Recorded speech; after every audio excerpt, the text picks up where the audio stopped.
We begin tonight with breaking news from the Middle East, where an attack on the Natanz nuclear site has enraged Iran. Within hours, the skies over the region turned into a missile corridor. The layered defense system, long boasted of by Israel and the United States, was not entirely capable of stopping the attack. Explosions in Dimona and Arad have triggered mass casualties, while Iran's own bunkers remain active. Ironically, the attack intended to paralyze has instead opened a new chapter of bolder and more targeted retaliation. The question tonight: is this a turning point for military dominance in the region, or the beginning of a larger escalation?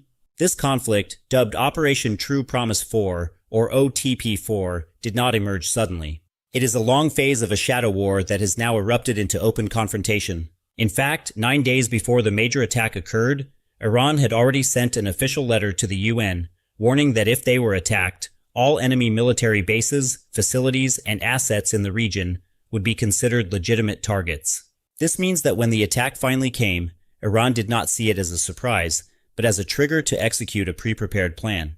In recent weeks, the intensity of the conflict has increased drastically. Attack after attack has occurred without pause, indicating that OTP 4 had been ongoing for some time and is now entering its most aggressive phase.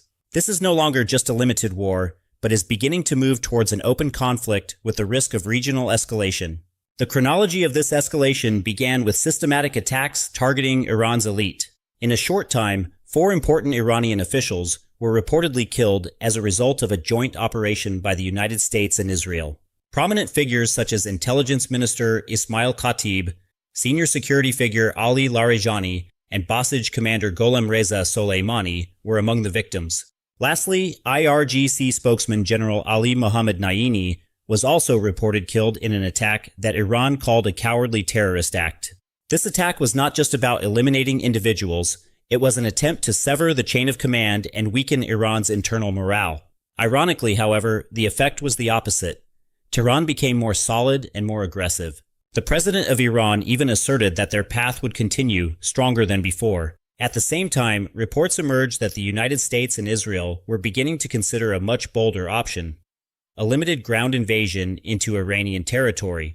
This discussion included the possibility of sending special forces to seize or destroy Iran's nuclear facilities directly, a move that, if carried out, could turn this conflict into a full-scale open war. But before that could happen, airstrikes continued to intensify. One of the main targets was the IRGC's underground complex on Qeshm Island. This complex is known as a network of military tunnels used to store missiles, drones, and fast boats. The United States attack reportedly hit the surface area, creating a large crater near the tunnel entrance, but the result was far from what was expected. The reinforced underground structure held. There was no indication of a major collapse, and most of Iran's strategic assets are believed to be still intact or could be quickly brought back into operation. This shows one important thing: Iran's military infrastructure has been designed to withstand modern attacks. The escalation then continued to a more sensitive target: nuclear facilities. The Natanz nuclear facility was reportedly targeted by an airstrike. This site is the heart of Iran's nuclear program, where uranium enrichment is carried out. The attack on Natanz was not just a military action, but also a very strong political message. And as one might guess, this was the trigger for Iran's greatest anger. At this point, the conflict was no longer just about Iran versus Israel and America, but had transformed into a much broader network of conflict. This is the phase where Iran began to play its strongest card: escalation through proxies and coordinated multi-front attacks. This escalation was felt immediately after the death of Ali Larijani.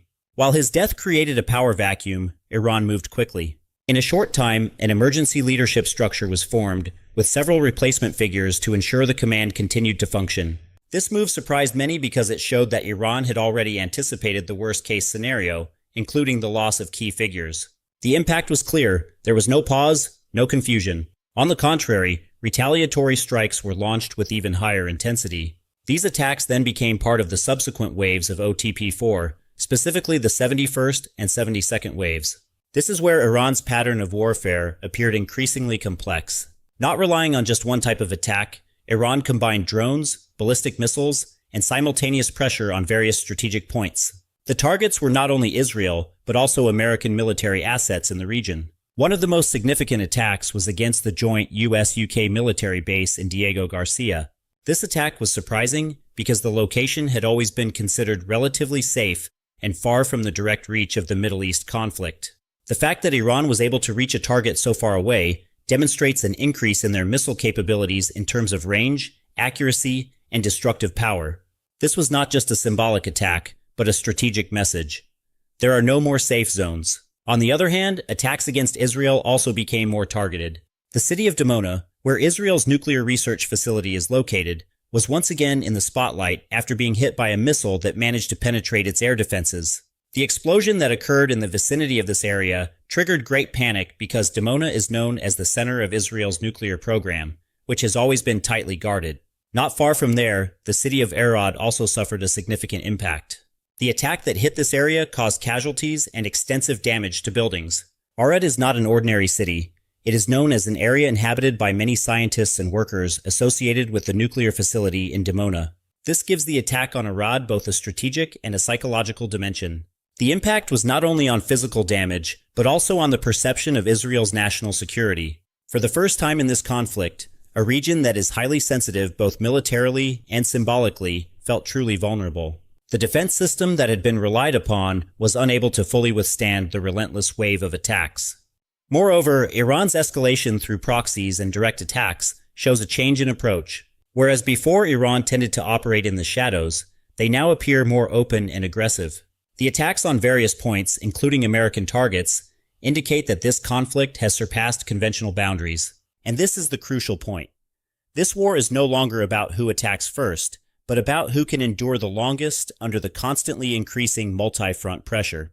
Entering the fourth week of the conflict, the scale of the losses began to look very large, both from a military and economic standpoint, especially for the United States. Based on estimates from a Pentagon briefing to Congress, the cost of the war had already reached more than $32 billion in just about 26 days. With an expenditure rate of about $1 billion per day, this war has become one of the most expensive military operations. In a short time, every interceptor missile, every fighter jet sortie, and all troop logistics continued to drain the budget at an extraordinary speed. On the military side, the pressure also increased. The United States has even sent more than 1,000 additional troops from the 82nd Airborne Division to the Middle East region, indicating that the conflict has not yet shown signs of abating. Meanwhile, the death toll continues to rise every day. In Iran, more than 1,400 civilians were reportedly killed in the first 3 weeks due to airstrikes. Overall in the region, the number of victims has surpassed 2,000. On the Israeli side, casualties reached the dozens, although the number of wounded was much higher due to missile attacks. The United States itself reported at least 13 military personnel killed, plus several non-combat casualties. These numbers are constantly changing. But one thing is clear. The cost of this war is not just about money, but also about lives, and it continues to grow every day. At this point, the war is not only happening on the battlefield, but also in the global energy market.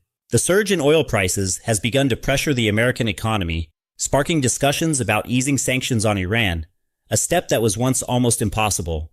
This situation indicates a shift in the balance.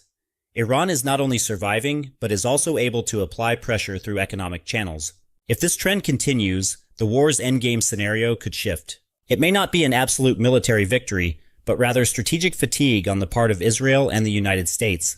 In a war of attrition like this, the side that can hold out the longest has the best chance of emerging as the victor.